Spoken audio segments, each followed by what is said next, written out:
समझाणु मोटा भाई। एक हो तृणकाल मां परमारत्नो पंथ। तीनों कालों में परमार्थ का तो एक ही पंथ होता है। कल एक युवक पूछने लगे कि हम अपने इस महान जिन धर्म को जन जन का धर्म बनाने के लिए ऐसा कुछ क्यों नहीं करें कि थोड़े से परिवर्तन करके और जन जन का धर्म बना दें। तो हमने उनको कहा कि परिवर्तन तो बहुत हुए, परिवर्तन तो बहुत हुए। भद्रबाहु स्वामी के समय में एक दुर्भिक्ष पड़ा और ऐसा भयंकर परिवर्तन हुआ कि कुछ दिगंबर तपस्वी गुरु की आज्ञा न मान पाए, सेठों की बातों में आ गए और वो दिगंबर से श्वेतांबर बन गए। और जब वो परिवर्तन चालू हुआ तो युग के अनुरूप ढलते गए वो, क्योंकि युग के अनुरूप ढलने से कुछ संप्रदायों का जबरदस्त प्रभाव भी हुआ। जैसे गौतम बुद्ध, शास्त्र कहते हैं कि उन्होंने पार्श्वनाथ भगवान का अनुसरण किया था। पार्श्वनाथ के एक शिष्य मुनि थे पिहिताश्रव, उनसे दीक्षा ली थी। बुद्ध कीर्ति नाम था, लेकिन इस कठिन तपस्या से थोड़े ही वर्षों में इतने परेशान हो गए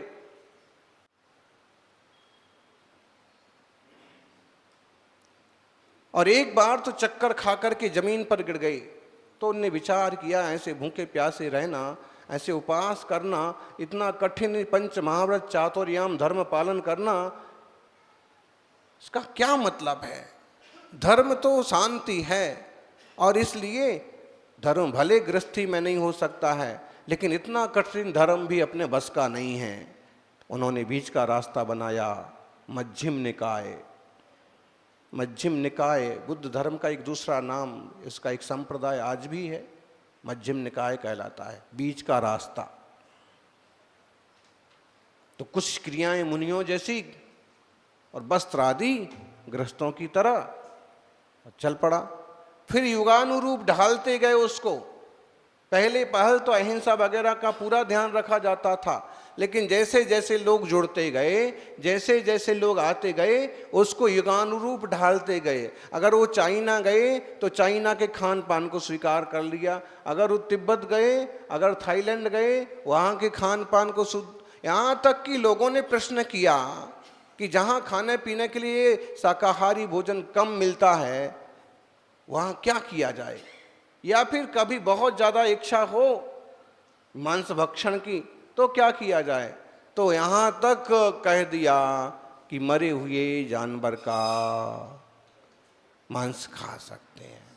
उन्हें अपने युगानुरूप चल करके सिर्फ अपने संप्रदाय को बढ़ावा देना जैसे एक तरह का लक्ष्य रहा, इसलिए वो बदलते गए। बदलाव हमारे यहाँ भी हुए। कैसे हुए? दिगंबर से श्वेतांबर धर्म उत्पन्न हुआ। बाद में आप देख लीजिए उसमें भी पैदा हुए। फिर थानकवासी भी, और अब 150 साल पहले तेरापंथी। और फिर अगर हम इस दिगंबर जैन धर्म में देखें तो यहाँ बहुत ज़्यादा परिवर्तन नहीं हुए, लेकिन फिर भी एक